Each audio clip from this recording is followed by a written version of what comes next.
Hi friend, welcome to PLC.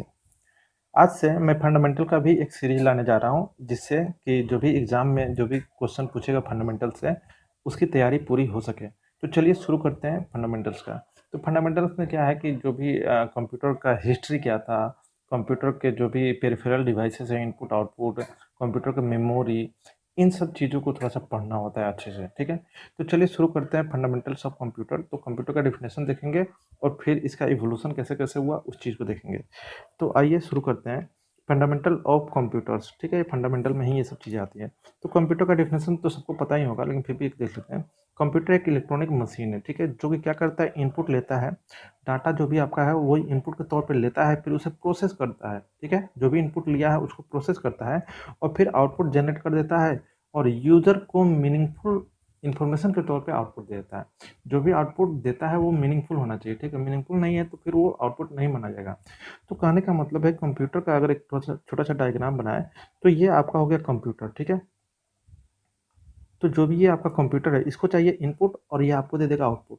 तो input जो भी आपको देना होगा वो डाटा उटा के फॉर्म में, तो जो भी डाटा आप देते हैं ये इनपुट के फॉर्म में देते हैं। किस फॉर्म में देते हैं? इनपुट के फॉर्म में डाटा देते हैं और ये आपको इन्फॉर्मेशन देता है। ठीक है, ये भी क्वेश्चन बन जाता है कि इन्फॉर्मेशन क्या है, तो प्रोसेस्ड डाटा को हम लोग इन्फॉर्मेशन बोलते हैं। मतलब कि प्रोसेस किया हुआ डाटा अगर आपको मिल रहा है तो इन्फॉर्मेशन कहलाता है, लेकिन मीनिंगफुल होना चाहिए। ठीक है, ये याद रखिए, मीनिंगफुल।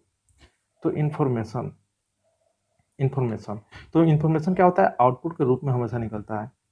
आउटपुट, ठीक है, आउटपुट के रूप में हमेशा इन्फॉर्मेशन निकलता है। तो देखिए, दुनिया का कोई भी कंप्यूटर होगा, क्या करता है, वो इनपुट लेता है, प्रोसेस करता है और आउटपुट दे देता है, तो वो क्या कहलाता है, कंप्यूटर। ठीक है, क्या कहलाता है, कंप्यूटर। इलेक्ट्रॉनिक मशीन होता है, तो सबको पता है बिजली से चलता है।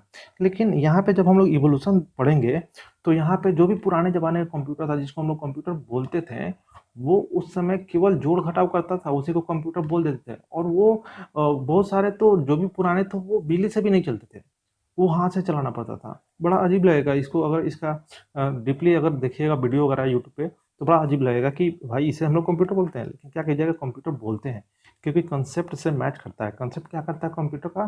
कंप्यूटर का कंसेप्ट कहता है कि इनपुट वो लेगा, एक ऐसा मशीन जो इनपुट लेगा, फिर प्रोसेस करके आपको आउटपुट दे देगा, वो कंप्यूटर कहलाएगा। ठीक है, तो चलिए अब हम लोग आते हैं, तो इसका इवोल्यूशन देखते हैं। इवोल्यूशन का मतलब कि कैसे कैसे इसका विकास हुआ। ठीक है, तो पुराने ज़माने में जो भी कंप्यूटर था, जो भी या अभी भी जो कंप्यूटर है, अभी तो काफ़ी लेटेस्ट कंप्यूटर है और काफ़ी ज़्यादा काम करता है। पुराने ज़माने का कंप्यूटर उतना काम नहीं करता था। तो जो भी कंप्यूटर था उसको दो प्रकार से बांटा गया।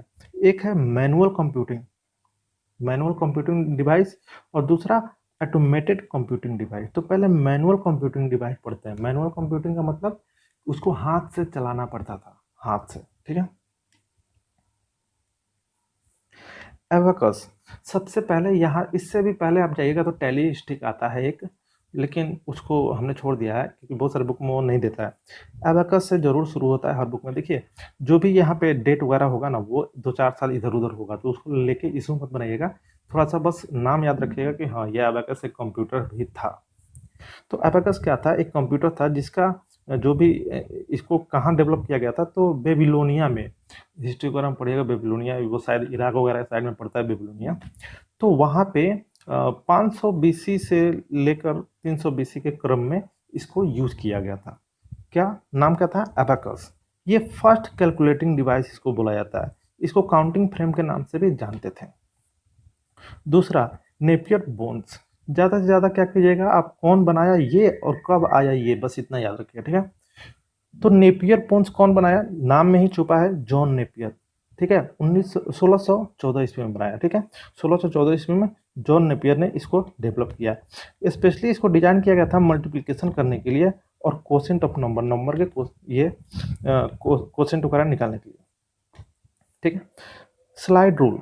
देखिए, स्लाइड रूल इसको कौन बनाया? तो इसको बनाने वाले जो आदमी थे, इमंड गुंटर, अजीब नाम है, इडमंड गुंटर।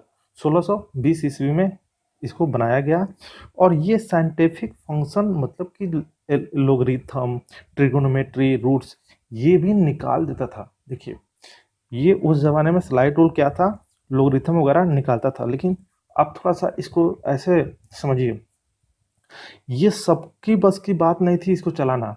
देखिए, ये सब एक मशीन होता था और उस मशीन को चलाने के लिए कुछ डॉक्यूमेंटेशन होते थे, मतलब कुछ लिखा हुआ है, रूल बहुत सारा लिखा हुआ है, और फिर आप उस मशीन में कुछ कुछ चक्की उक्की है जिसको यूज करके आप, और इसको यूज करके और फिर ऑपरेट करके आप नतीजे तक पहुंच रहे हैं। मतलब जो इंसान इस मशीन को चला रहा है वो हाईली स्किल्ड होना चाहिए। तो आधा काम इंसान अपने दिमाग में प्रोसेस करता था और आधा मशीन में कर देता था और बोलता था काम हो गया। कुछ इस तरह का काम होता था, ठीक है। पास्कलाइन, ठीक है। पास्कलाइन ये थोड़ा सा फेमस है, इसको जरूर याद कर लीजिएगा। पास्कलाइन एक कंप्यूटर था जो ब्लेज पास्कल ने बनाया था 1642 ईस्वी में। ये बहुत फेमस है, ठीक है। ये क्या था, न्यूमेरिकल व्हील्स पे बेस्ड था। ये एक कैलकुलेटर था जो न्यूमेरिकल व्हील पे बेस्ड था, इसीलिए इसको न्यूमेरिकल व्हील कैलकुलेटर बोला गया। देखिए, हमने यहाँ बोला कि कुछ चक्का उक्का था जिसको घुमाना पड़ता था, तो स्लाइड रूल में कुछ इस तरह का नहीं था। लेकिन यहाँ पे जो मशीन आया ना, इसमें कुछ चक्का वगैरह आ गया, ठीक है। कुछ चक्का वगैरह आ गया, इसको घुमा घुमा के हम काम करते थे, ठीक है। चलिए, अब बात आती है ऑटोमेटेड कंप्यूटिंग डिवाइस।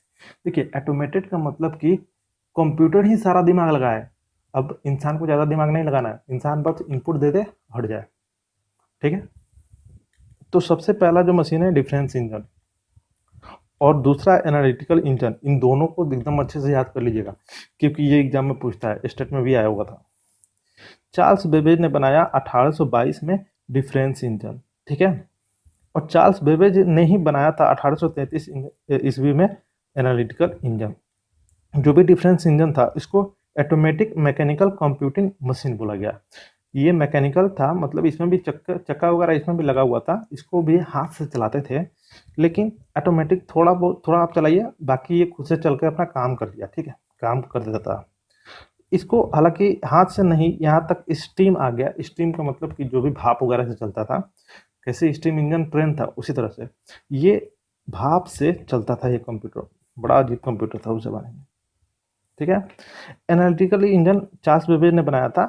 ये डिजिटल, प्रोग्रामेबल और ऑटोमेटिक था। देखिएगा, जब ये कंप्यूटर को बनाया डिफरेंस इंजन को चार्ल्स बेबेज ने, तो ये क्या था ना, ये डिजिटल नहीं था, मतलब बाइनरी 0 1 पे काम नहीं करता था। तो एक लेडी एडा अगस्टा का नाम आपने सुना होगा, जिसको फर्स्ट प्रोग्रामर बोलते हैं, ठीक है। लेडी अडा, लेडी अडा अगस्टा को फर्स्ट प्रोग्रामर बोलते हैं। ये गई इस मशीन को देखने और चार्ल्स बेबेज को सजेस्ट की कि आप इस मशीन में बदलाव कीजिए ताकि ये बाइनरी नंबर पर काम कर पाए।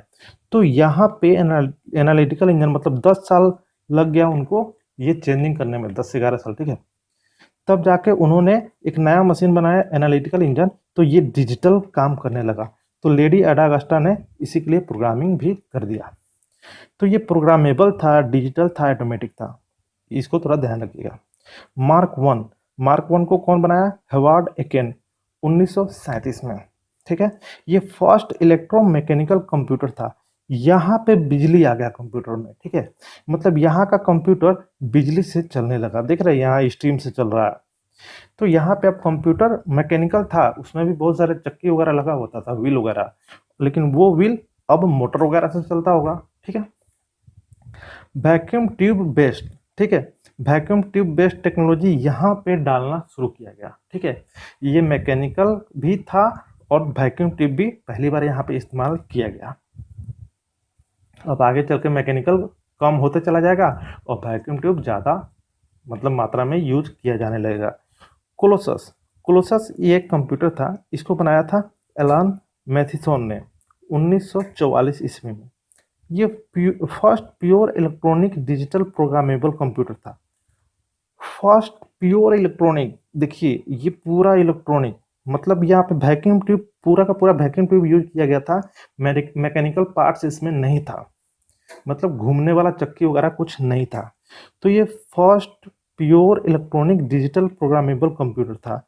स्पेशल पर्पस कंप्यूटर था। स्पेशल पर्पस का मतलब एक ही काम करता था, एक ही काम के लिए डिजाइन किया गया होगा, एक ही काम करता था, 10 तरह का काम ये नहीं करता था। फिर आया ENIAC। ENIAC कब आया आपका, 1946 में। कौन बनाया, जॉन इकर्ट एंड जॉन मुचली। ये 1946 में ENIAC बनाया। फुल फॉर्म एकदम याद कर लीजिएगा, electronic numerical integrator and calculator. ठीक है, ये general purpose electronic digital computer था। अब धीरे धीरे बदलाव होते जाएगा ना, और डेवलप करेगा और एडवांस होगा, तो ये जनरल पर्पस बन गया। मतलब कि ये 10 तरह का काम करता होगा उस समय में। वैक्यूम ट्यूब बेस्ड ये भी था। फिर आया इडवैक। फुल फॉर्म क्या है? Electronic discrete variable automatic computer. Full form तो जरूर याद कर लीजिएगा। ये भी जॉन इकर्ट एंड जॉन मुचली ने ही बनाया 1949 में। ठीक है, ये उनका दूसरा कंप्यूटर था। First computer that worked on the principle of store programme. ये पहला प्रोग्राम बनाया गया जिसमें प्रोग्राम को आप स्टोर करके रख सकते थे। मैग्नेटिक टेप वगैरह इसमें यूज किया गया था। मैग्नेटिक टेप एक स्टोरेज डिवाइस होता है जिसको हम लोग कैसेट बोलते हैं। तो कैसेट में ये अपना प्रोग्राम को स्टोर करके रखता था। कंप्यूटर ऑन करें, वहीं से प्रोग्राम लोड हो गया। तो ये इडवैक में ही आया था। अब देखिए, इडसैक उसके बाद आया। ठीक है, तो ये भी 1949 में ही बना।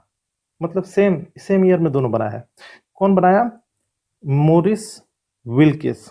ठीक है, इन्होंने 1949 में ये कंप्यूटर को बनाया। फुल फॉर्म क्या है? Electronic delay storage automatic calculator. Full form याद कर लीजिएगा। वैक्यूम ट्यूब बेस्ड ये भी था।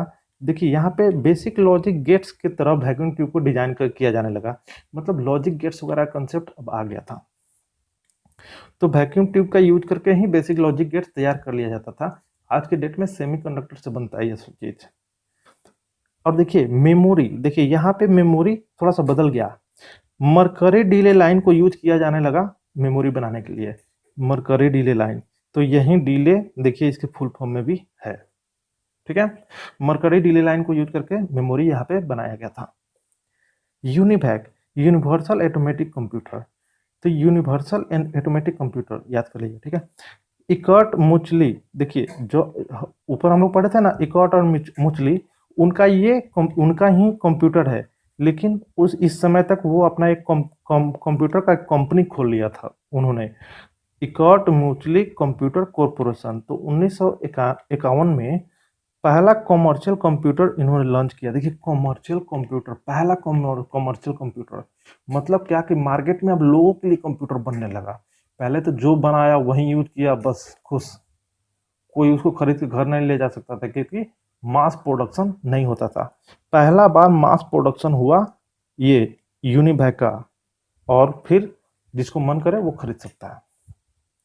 It was able to process numbers as well as alphabetic characters। ये नंबर के साथ साथ अल्फाबेटिक कैरेक्टर को भी प्रोसेस करता था। मतलब नंबर पे भी तो काम करता ही था, साथ में अल्फाबेट पे भी ये काम करता था, अल्फाबेट को भी प्रोसेस कर देता था। ठीक है, तो ये आपका हुआ इवोल्यूशन। ठीक है, इसके बाद हम लोग देखेंगे जनरेशन। इस समय का जो भी कंप्यूटर है ना, ये सब फर्स्ट जनरेशन में आएगा, ये सब फर्स्ट जनरेशन में आएगा। नेक्स्ट वीडियो में हम लोग जनरेशन वगैरह देखेंगे, तो फिर उस ये सब एग्जाम्पल के तौर पर वहाँ पे मिल जाएगा। चलिए मिलते हैं नेक्स्ट वीडियो में, तब तक के लिए थैंक यू।